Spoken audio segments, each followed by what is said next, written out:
हे hello friends, कैसे हैं आप सब। होप आप सब बढ़िया होंगे। Welcome back to my channel Anita's world.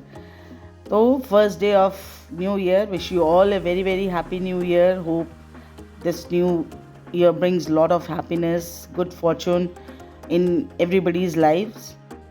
May all you stay healthy, happy, and may you endure many new things. तो चलिए फिर चलते हैं मेरे किचन में और देखते हैं आज क्या बनने वाला है। तो आप जैसे देख ही रहे हैं कि कढ़ाई में मेरी उड़द की दाल जो है वो भुन रही है। और I hope many of you must have guessed कि क्या बनने वाला है।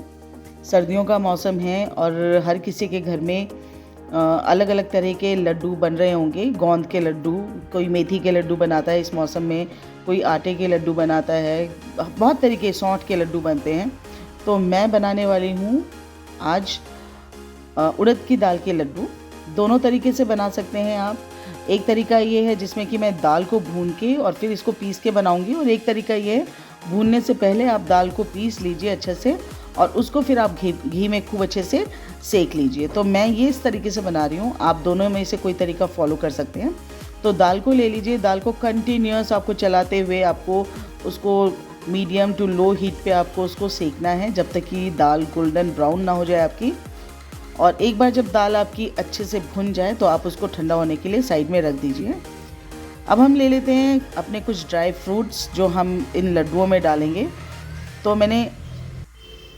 तो यहाँ पे मैंने ले लिए हैं सभी तरह के ड्राई फ्रूट्स, जितने भी अवेलेबल थे मेरे पास सभी मैंने ले लिए हैं। मैंने एक कटोरी बादाम लिया है, एक कटोरी काजू लिया है, ये मैंने छोटी एक कटोरी चिरौंजी ली है, पूरा एक कटोरी भर के मैंने यहाँ पे अखरोट लिए हैं, छोटी वाली एक कटोरी मैंने पिस्ता लिया है, बड़ी वाली पूरी एक कटोरी भर के किशमिश, ये मैंने कुछ मगज के दाने और कुछ तरबूज के दाने जो है छोटी छोटी एक कटोरी लिया है, और साथ ही में मैंने छोटी एक कटोरी ली है भुनी हुई अलसी।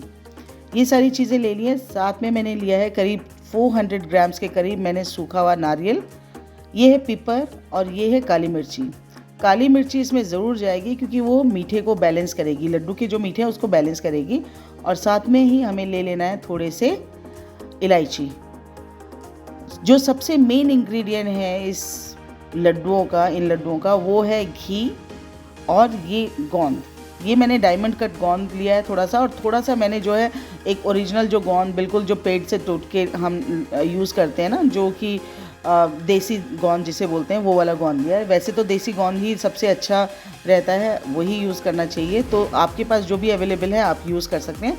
मैंने यहाँ पे दोनों तरीके के गोंद लिए हैं। मेरे पास ये जो गोंद है ये भी मैंने ऑलमोस्ट 400 ग्राम्स के करीब लिया है। अब इन सभी चीज़ों को मैं बिल्कुल बारीक नहीं मुझे पीसना है। मैंने क्या सोचा, मैं हैंड ब्लेंडर से कर लेती हूँ, लेकिन जब मैं हैंड ब्लेंडर से करने लगी तो मैंने देखा वो बिल्कुल बारीक हो रहा था।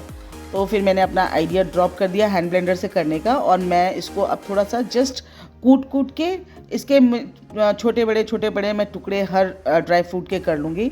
क्योंकि जब आप लड्डू खाते हैं ना, ये आपके मुंह में जब ये छोटे बड़े टुकड़े आते हैं तो ये बहुत ही टेस्टी लगते हैं। तो मैंने उसको पीसने के बजाय मैंने इनको कूट लिया है। आप लोग इसको, जो लोग ड्राई फ्रूट्स नहीं खाना पसंद करते हैं, कई हैं जो नहीं पसंद करते हैं, वो लोग पीस के भी डाल सकते हैं, लेकिन इस तरह से अगर आप ड्राई फ्रूट्स डालेंगे तो लड्डुओं का टेस्ट दुगना हो जाएगा, बहुत टेस्टी हो जाएगा।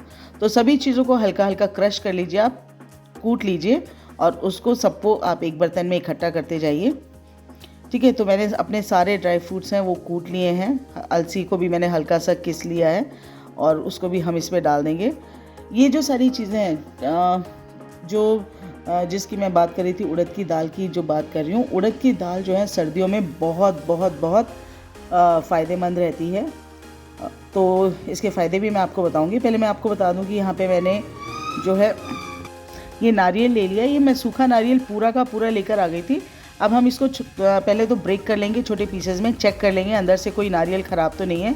साथ ही में हमको टेस्ट भी करना है, इसका छोटा छोटा टुकड़ा लेके हम टेस्ट कर लेंगे कि अंदर से कोई नारियल ख़राब या कड़वा ना हो। ये करने के बाद हमें इस नारियल को भी क्या कर लेना है, बारीक जो है किस लेना है, कद्दूकस कर लेना है। मैंने कद्दूकस करने के बजाय मैंने उसको मिक्सी में ही घुमा लिया। तो सबसे पहले हम पीस लेते हैं अपने जो पिपर है, काली मिर्ची है और इलायची है, इसको हम अच्छे से पीस के और इसका फ़ाइन जो है एकदम पाउडर बना लेते हैं। इन तीनों को एक साथ ही आपको पीस लेना, अलग अलग पीसने की आपको ज़रूरत नहीं है। काली मिर्ची यहाँ पे इस लड्डू में क्या करेगी, जो आप मीठा डालेंगे ना उस मीठे को बैलेंस करेगी। तो आपके मुंह में वो मीठा मीठा जो एक बहुत ही मीठापन जो लगता है, क्योंकि लड्डुओं में मीठा तो डलेगा ही, तो लेकिन वो घी भी होगा मीठा भी होगा, तो वो थोड़ा सा ना कई बार ऐसा लगता है कि बहुत ज़्यादा मीठा मीठा हो गया है। तो उसको बैलेंस करने के लिए ये काली मिर्ची अपना काम करेगी। तो काली मिर्ची डालना बहुत बहुत ज़रूरी है। जो कोई नहीं डालता है, आप एक बार इसको डाल के देखिए अपने लड्डुओं में, और आप वाकई बोलेंगे कि ये बहुत ही अच्छा आइडिया है काली मिर्ची डालने का। वैसे भी काली मिर्ची वैसे भी फ़ायदे करती है। कफ बलगम जो है या थोड़ा सा कोल्ड जो है उसको प्रिवेंट करती है, बॉडी में हीट, सर्दियों के लिए हीट करती है बॉडी को। तो ये सारी चीज़ें जो है फ़ायदेमंद हैं। अब मैंने जो गोंद लिया है, कई लोग गोंद को क्या करते हैं, उसको पहले ही घी के अंदर तल लेते हैं। मैं वो नहीं करती हूँ। मैं इसको गोंद को बिल्कुल फ़ाइन पाउडर में जो है कन्वर्ट कर लूँगी। फ़ाइन इन द सेंस बिल्कुल बिल्कुल बारीक नहीं, थोड़ा सा दरदरा मैं इसको पीस लूँगी और इसको एक साइड में रख लूँगी। इसी तरह से मैंने ये अपने नारियल को भी छोटे छोटे पीसेस में काटने के बाद मैंने इसको पीस लिया है। तो ये पीसने के बाद बिल्कुल जैसे वो बुरादा आता है ना, नारियल का बुरादा मार्केट में आता है, उस तरह की कंसिस्टेंसी में टर्न हो गया था। तो बहुत अच्छा हो गया था ये भी। तो आप अगर चाहे तो कद्दूकस करके भी डाल सकते हैं। मुझे थोड़ा सा मेहनत करना इतना पसंद नहीं था, तो मैंने इसको मिक्सी में ही क्रश कर लिया अच्छे से। तो उड़द की जो दाल है ना, उड़द की दाल में मैग्नीशियम होता है, कॉपर होता है, जिंक होता है, मैग्नीज होता है, फॉस्फोरस होता है, कैल्शियम होता है, और पता नहीं ना जाने कितने अनगिनत मिनरल्स होते हैं। यहाँ पे देखिए मैंने अपनी दाल भी जो है ना, दाल भी पीस ली है। तो दाल को आपको बिल्कुल बारीक नहीं पीसना है, थोड़ा सा दरदरा ही रखना है, लेकिन इतना भी दरदरा नहीं रखना है कि मोटे मोटे उसके वो आए पीसेस आए। मतलब एक बिल्कुल जैसे थोड़ा सा दरदरा जो रहता है, बिल्कुल इडली का जो दरदरा पाउडर आता है, रवा आता है, उस तरीके का आपको इसको पीसना है। अब आप एक कढ़ाई ले लीजिए। कढ़ाई में आपको डालना है 1 कप के करीब आटा, और उसमें आपको पहले थोड़ा सा, मैंने यहाँ पे 2 चम्मच घी डाला है। ये मेरा करीब 150 ग्राम के करीब घी है। ये जो घी मैंने इसमें यूज़ किया है, ये मैंने अपने घर पे बनाया हुआ घी है। अमूल दूध से, जो फुल क्रीम दूध होता है अमूल का, मैंने उससे इस घी को प्रिपेयर किया है। घर का घी है। आप घर का घी अगर यूज़ करेंगे तो उसका अलग ही टेस्ट आएगा। अगर आपके पास घर का घी नहीं है तो आप मार्केट से परचेज़ करके वो भी घी यूज़ कर सकते हैं, बट घर पे घी बनाइए। बहुत बहुत बहुत ही किफ़ायती भी होता है, और आपको पता है आप क्या खा रहे हैं, बहुत ही शुद्ध होता है। तो I always prefer making ghee at home. मैं हमेशा अपना घर में, मेरा घी हमेशा घर पे ही बनता है। तो पहले मैंने इसमें करीब 150 ग्राम घी डाल दिया था, 200 ग्राम के 200-250 ग्राम के करीब घी, और वापस मैंने अभी और 2 चम्मच इसके अंदर घी ऐड किया है, 2 से 2.5 चम्मच घी। तो ऑलमोस्ट यहाँ पे मैंने 500 ग्राम्स के करीब घी इसमें डाल दिया है। आप पहले से ही ज़्यादा घी नहीं डालेंगे, क्योंकि अगर आप पहले से ज़्यादा घी डालेंगे तो बाद में आपको लड्डू बांधने में मुश्किल होगी, क्योंकि बहुत ही रनी सा जो वो है इसका, ये तैयार हो जाएगा। तो आपको थोड़ा सा कम ही घी डालना है। बाद में आप इसमें, अगर आपको लगे कि घी कम है, तो आप इसमें बाद में और घी ऐड कर सकते हैं।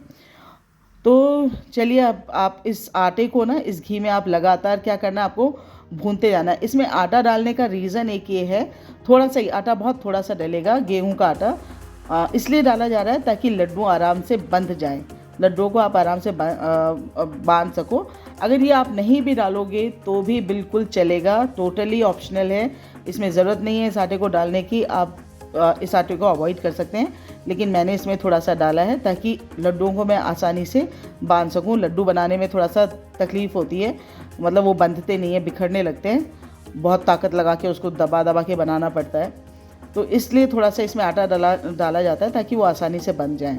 ठीक है, तो आप इसको, क्योंकि अब देखिए मेल्ट होके घी कितना ज़्यादा हो गया, और इसमें अब बहुत जल्दी ही जो आटा हमने डाला है वो बहुत जल्दी ही मेल्ट हो जाएगा। तो मैं बात कर रही थी उड़द की दाल की। तो उड़द की दाल जो है बहुत हेल्दी होती है, हड्डियों को मजबूत रखती है। जो भी आप सर्दियों में अगर आप खाओगे ना उड़द की दाल, तो आपको किसी भी तरह की सर्दी वर्दी का भी जो है उससे भी बचाव होगा। तो यहाँ पे मेरा आटा भुन गया है, और मैंने आटे में डाल दिया है अपना पीसा हुआ गोंद। अब देखिए यहाँ पे क्या होगा, आपको अलग से घी के अंदर गोंद को फ्राई करने की ज़रूरत नहीं है। अब इतना गर्म ये आटा और इतना गर्म ये घी हो गया है कि जैसे ही आप इसमें ना ये गोंद डालोगे पिसा हुआ, ये ना एकदम से चटकने लगेगा। और फूलने लगेगा। बारीक बारीक जो गोंद के वो है ना, वो देखिए फूल फूल के ना बॉल जैसे, छोटी छोटी बिल्कुल बॉल जैसे में टर्न हो जाएंगे और बहुत ही अच्छा उसका टेक्सचर आएगा। जब आप खाएंगे तो आपके मुंह में बहुत अच्छा टेक्सचर आएगा। तो यहाँ पे मैंने जो गोंद पीसा था, मैंने उसमें से ऑलमोस्ट मैंने 400 ग्राम के करीब जो मैंने गोंद लिया था, उसमें से मैंने 350 ग्राम्स के करीब मैंने गोंद तो इस तरह से डाल दिया है पकने के लिए। और बाकी थोड़ा सा मैंने गोंद कच्चा ही रख लिया, वो मैं कच्चा ही आटे के अंदर मिलाऊंगी बाद में। तो इस तरह से आप इसको वापस भून लीजिए। आप देख रहे हैं, आपको दिख रहा होगा ये छोटे छोटे जो बॉल्स के कन्वर्ट हो गए हैं, ये हैं गोंद जो कि पकने के बाद एकदम फूलने शुरू हो गए हैं। तो आप इस तरह से करोगे तो आपको ना बार बार में वो घी को गर्म करना मुझे वो पसंद नहीं आता है, घी को हम इतना जलाएं क्योंकि उसको बाद में आप यूज़ नहीं कर सकते हो। तो ये वाला तरीका, जब आटा भून रहा है तो आटे में आप जब गोंद डाल दोगे तो वो अपने आप ही इसके अंदर फूलने लग जाएगा। तो आपने यहाँ पे गोंद भी डाल दिया है और साथ ही में मैंने जो मेरा आटा मैंने पीसा था, दाल वाला आटा जो पीसा था, वो भी मैंने इसके अंदर डाल दिया है, ताकि वो थोड़ा बहुत अगर कहीं कच्चा रह गया हो, हमारी दाल जो है कच्ची रह गई हो भुनने में, तो वो अब यहाँ पे क्या हो जाएगा, वो भी यहाँ पे थोड़ा सा घी के साथ मिक्स होके वो भी अच्छे से भुन जाएगी। तो आप इसको अच्छे से अलट पलट के लगातार आपको इसको चलाते रहना है, भूनते रहना है, आपको रोकना नहीं है, आपको एकदम स्टिल नहीं करना है, क्योंकि अगर आपने छोड़ दिया इसको तो ये नीचे से लग जाएगा, जल जाएगा। तो आपको अलट पलट करके इसको लगातार चलाते रहना है। एक बार ये जब सब चीज़ें गर्म हो जाए तो आपने जितना भी ड्राई फ्रूट्स है, नारियल है, जो भी कुछ आपने इलायची और काली मिर्ची का जो पाउडर बनाया था, मतलब आपने जितनी भी प्री प्रिपरेशंस की थी, वो सारी चीज़ें आपको इसके अंदर अच्छे से मिक्स कर देनी है। अब यहाँ पे क्या हुआ था ना, जब मैं ये लड्डू जब बनाना शुरू कर रही थी तो लकीली मेरी मम्मी भी आ गई थी, और जो लड्डू बांधने वाला जो प्रोसेस है ना, उससे मुझे वो मिल गया था, थोड़ा सा आराम मिल गया था, मुझे वो काम नहीं करना पड़ा। मम्मियाँ जब आ जाती हैं तो अपने आप ये सारा काम मम्मियाँ ही संभाल लेती हैं। तो मैं इतनी लकी थी कि मुझे मतलब यही हो रहा था कि ये सब चीज़ें तो कर ली, अब सबसे बड़ा टास्क है जो लड्डू बांधने का, मतलब वो मुझे बहुत टीडियस टास्क लगता है और बहुत ही ज़्यादा मेसी लगता है। वो मुझसे थोड़ा सा, मैं कई बार तो मुझे वो भी लगता है कि मैं किसी को बुला लूँ ये करने के लिए, क्योंकि वो सबसे मेसी टास्क लगता है मुझे। लेकिन लकीली मम्मा आ गई थी तो मेरे सारे लड्डू जो है ना मम्मा ने बना दिए, मुझे हाथ लगाने की ज़रूरत ही नहीं पड़ी, सारा मम्मा ने बना, और इतने सुंदर लड्डू मम्मा ने बनाए हैं कि बहुत ही सुंदर। तो यहाँ पे ये सब मिक्स करने के बाद, और यहाँ पे मैंने अब डाल दिया था, मिक्स कर दिया था, वो क्लिप मेरे से मिस हो गया। मम्मा आ गई थी तो मम्मा से मिलने के चक्कर में, और मम्मा आप जानती हो एक्साइटमेंट कैसा रहता है, मम्मा से भाभी मम्मा सब आए थे, तो एक अलग ही एक्साइटमेंट था। तो उस चक्कर में मैं वो क्लिप ऐड करना भूल गई, जिसमें कि यहाँ पे मैंने देसी बूरा, आपको यहाँ पे चीनी नहीं डालनी है। वैसे तो अगर आपके पास देसी बूरा नहीं है तो आप चीनी डालेंगे, आपके पास कोई ऑप्शन नहीं है, लेकिन यहाँ पे आप देसी बूरा जो है वो डालिएगा, तो लड्डू बहुत ही हेल्दी भी होंगे और बहुत ही टेस्टी भी बनेंगे। तो ये देखिए मम्मा लड्डू बना बना के देती जा रही हैं, और ये लड्डू जो है मेरे तैयार हो गए हैं। मैं वो थोड़ा सा, मम्मा वॉज नॉट कम्फर्टेबल, सो मैं वो मम्मा का क्लिप नहीं शूट कर रही हूँ, I am not shooting that clip. But ये देखिए मेरे बढ़िया से लड्डू जो है बन के तैयार हो गए हैं। मैं आपको बता दूं यहाँ पे कि मैंने यहाँ पे 1 किलो दाल ली थी, ऑलमोस्ट मेरा 1 किलो इसमें घी लगा है, क्योंकि बाद में जब मैंने सारा मसाला मिक्स किया और जब इसके अंदर बूरा डाली थी तो थोड़ा सा मसाला जो था थोड़ा सा थिक हो गया था, तो मुझे वहाँ पे तपा के घी और डालना पड़ा था। तो ऑलमोस्ट 1 किलो घी और 1 किलो, मेरे 1 किलो से थोड़े से ज़्यादा ही ड्राई फ्रूट्स थे, तो करीब 3.5 किलो का ये मेरा पूरा मसाला जो है लड्डुओं का तैयार हुआ था। और इसमें ऑलमोस्ट 50 जो है लड्डू जो है इस साइज़ के जो है मेरे तैयार हुए थे, और लड्डू बहुत बहुत बहुत टेस्टी थे। तो आपको कैसी लगी मेरी ये रेसिपी बताइएगा, अच्छी लगी हो तो एक लाइक बटन दबाइएगा। फिर मिलती हूँ किसी नए वीडियो में, तब तक के लिए बाय बाय।